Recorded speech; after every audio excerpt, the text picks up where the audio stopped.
Коронавирусту тек учак менен чачып жүрүшөт. Италия мусулман өлкөсүнө айланды. Ухандагы биолабораториялар Сорос менен Гейтске байланыштуу. 5G антеннасы менен адамдарды ууландырып атышат. Ушул сыяктуу акылга сыйбаган маалымат карантин учурунда социалдык тармактарда кеңири жайылган. Көпчүлүгү ишенип, коомчулук дүрбөлөңгө түшкөн. Фактчек KG, Т-Медиа, Политклиника жана Апрель телеканалы ушул медиалар жалган маалыматка каршы биригип, 2 жылдан тарта кыргызстандыктарга чындыкты айтып келишет. Долбоор медиа блокпост аталып, анда дүйнө жүзү боюнча жүздөгөн өлкөдө иш алып барган Интерньюз уюму демилгелеген. Медиа блокпост долбоору 2020 жылдын март айында Кыргызстанда өзгөчө кырдаал учурунда ишке кирген. Бийлик шаарларды жана айылдарды жаап, жарандардын кыймылын максималдуу түрдө чектеген. Жалган маалымат менен күрөшүү кыйынчылыкка турган. Ошол учурда элдин баардыгы үйдө карантинде отуруп калганда, көчөгө чыкканга эч кимде мүмкүнчүлүк жок болчу, жада калса журналисттерге дагы тыйылып койбоду беле. Анан ошондо биздин команда тартуу иштеринен аябай кыйналганбыз.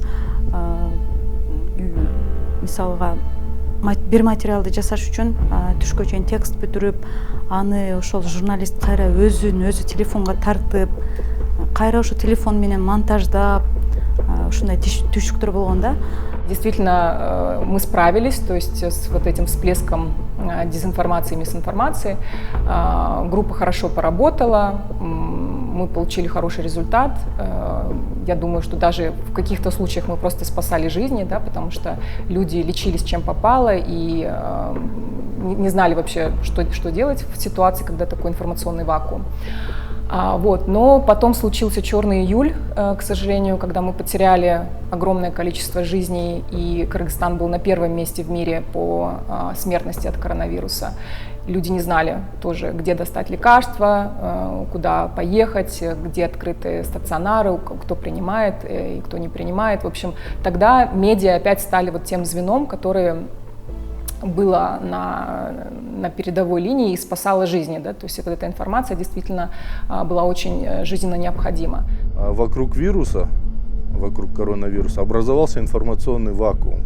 И этот вакуум стал порождать невиданное до этого количество фейков, всяких там заговоров всемирных. Да? Люди просто буквально стали сходить с ума от того, что не было никакой нормальной информации. И даже сами врачи, вирусологи не знали, что делать, как бороться с этой проблемой, с этим вирусом. Вот. И поэтому необходим был такой механизм хороший, с помощью которого мы могли бы как можно большему числу людей давать информацию о том, что многое из того, что выкладывается в соцсети, в YouTube, это все неправда, что не надо следовать этим советам, потому что они зачастую вредили даже здоровью. Ошто пневмониядан каза тапкан балдардын өлүмү көбөйдү деген билдирүү коомчулукту дүрбөлөңгө салган. Т-Медиа журналисттери иликтөө жүргүзүп, маалымат чындыкка дал келбегенин аныктаган. Мисалы Ош шаарында пневмониядан жаш балдар арасында өлүм аябай көп болуп атыптыр деген маалымат тарап кеткен да.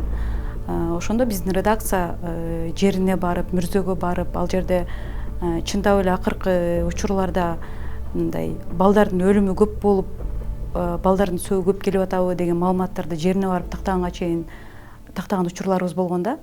Албетте мунун жыйынтыгы жалган болуп чыккан.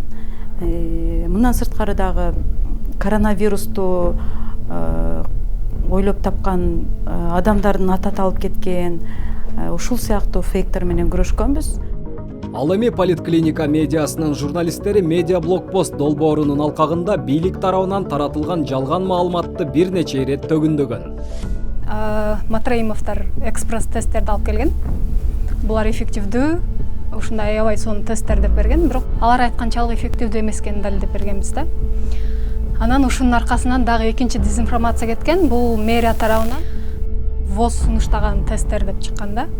Анан биз ВОЗго кат жөнөткөндө алардан келген, биз мындай тесттерди сунуштаган эмеспиз депчи. ВОЗдун өкүлчүлүгүнөн расмий кат келген да. ошондо получается мамлекеттик органдар менен чогуу мындай туура эмес маалымат кеткен да, ошону далилдегенбиз коронавируска байланыштуу. Иликтөөчү журналисттердин айтымында адамзаттын кырылуусу тууралуу ар кандай фейк маалыматтын пайда болушуна айрым учурда бийлик өзү себепкер болуп калат. Мисалы үчүн вакцина биринчи жолу келгенде биздин бийлик ал вакцинаны пропагандалаган жок да негизи. Алгач ошол төбөлдөр биринчилерден болуп вакцинаны өздөрү алып, мынакей алып атабыз, силер да алгыла деген ушундай бир билдирүүнү, месседжди жеткириши керек болчу да. Бирок андай болгон жок. У коргошунду реклама болду, у коргошун реклама болду. Анан ошол учурда маалымат вакууму пайда болот дагы, чоң көптөгөн фейк маалыматтар тарап кетет да.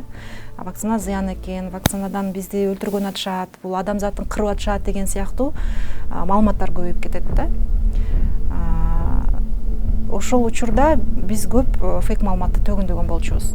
Жыйынтыгында бийлик иликтөөчү журналисттердин, факт-чекерлердин, деги эле медиа өкүлдөрүнүн ишине баа берип, чогуу жыйын өткөрдү. Бара-бара алгачкы түшүнбөстүк конструктивдик кызматташтыкка өтүп, республикалык штаб факт-чекерлердин макалаларын жайылткан. Коронавирус боюнча кырдаал жөнгө салынган соң, медиа блокпост долбоору дароо жабылышы керек эле. Бирок көп өтпөй парламенттик шайлоонун датасы айтылып, ага даярдык боло баштады. Саясатчылар жалган маалыматты кеңири жайылткан фейк фабрикаларды иштетишти. Шайлоодон соң октябрь окуялары болду. Сооронбай Жээнбеков кызматын тапшырып, бийликке Садыр Жапаров келди. Ал конституциялык реформаны демилгеледи. Кайрадан шайлоолор өтө турган болду. Алдыда президенттик, жергиликтүү, парламенттик шайлоо өнөктүгү болуш керек эле. Кыскасы Интерньюз медиа блокпост долбоорун жабуу мүмкүн эмес экенин түшүндү. Медиаблокпост уже тогда сформировался в такую стабильно работающую группу. Вот. И событий очень было много. То есть и выборы, и конституционная реформа затем, и потом случился кризис на границе в апреле 2021 года. И очень много было выборных разных мероприятий, а у нас, к сожалению, во время выборов мы заметили, что очень сильно активизируются различные троллинг-фермы, то есть информационная война идет, информационная борьба, все это в соцсетях, естественно.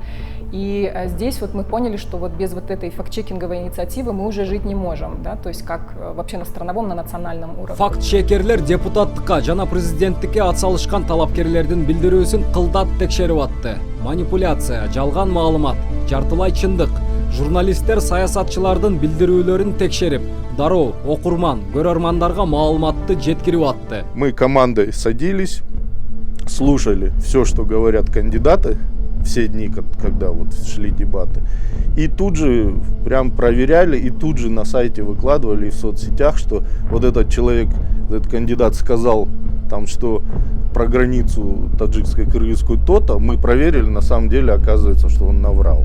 Или там, наоборот, он сказал правду. 2021 апрель айында тажик аскерлери Баткен облусуна кирип келгенде факт-чекерлердин жумушу кыйла көбөйгөн. Такталбаган маалымат, ушак айың, божомолдор эки тараптан тең эбегейсиз көп болгон. Журналисттер дээрлик күнү түнү иштегенге мажбур болгон. Бул жерде маалыматтык согуш кадимкидей жүрүп атты. Тажик тараптагы, кыргыз тараптагы аябай көп жалган маалыматты таратып атты да. Эми ал жерде деген социалдык тармактардын колдонуучулары болушу мүмкүн, жанагындай WhatsApp'тан келген билдирүүлөр, ар кандай каналдар менен кетип атты да, жалган маалыматчы.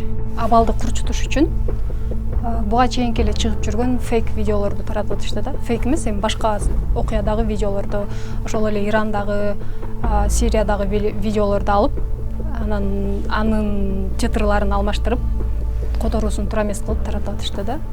Анан биз ошолорду бул видео, бул окуяга эч кандай тиешеси жок экенин далилдеп көргөзүп аттык. Анан мүмкүн колдон келишинче ошолорду англис тилине которуп, орус тилине которуп, башка тилдерде да таратканга аракет кылаттык. Журналисттерде тема тандоо тартыштыгы такыр жок. Ар дайым бир маалыматты текшерүү керек болуп калат. Коррупциялык чуулгандуу иштер, өлкө жетекчилеринин маектери жана билдирүүлөрү, мындан тышкары дагы көптөгөн темалар журналисттердин назарында. Факт-чекерлер өлкө башчыларынын жалган маалымат таратканын бир нече ирет аныктаган. Медиа блокпост 2 жылдан бери иштеп келет. Ал ортодо 4 редакция 2,5 миң материал даярдаган. Журналисттер жон гана фактыларды текшербестен олуттуу иликтөөлөрдү да жасап келет. Кандай жыйынтыктар болду? Албетте жылыш болот, сөзсүз түрдө. Медиа сабаттуулук негизи эле маалыматты мындай туура кабыл алуу, электен өткөрүү деген нерсе калк арасында өтө төмөн болгону менен айрым учурда мындай кооптонуу жаралса биз ошого да сүйүнөбүз да. Бул фейк болушу мүмкүн деген мындай күмөн болсо эле элде, ошол дагы бир чоң жетишкендик деп ойлойм да. Себеби буга чейин баардык маалыматты электен өткөрбөстөн дароо эле мындай жөнөтүү практикасы болчу да буга чейинчи.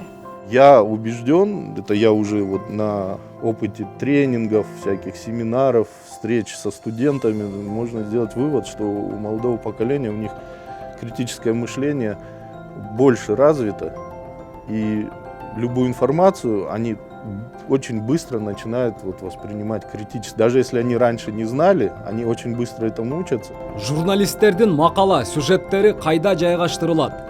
Facebook'тагы медиа блокпост аттуу баракчасында бардык 4 редакциянын материалдары бар. Мындан тышкары, албетте 4 редакция өздөрүнүн сайтына жана социалдык тармактардагы баракчаларына жарыялайт.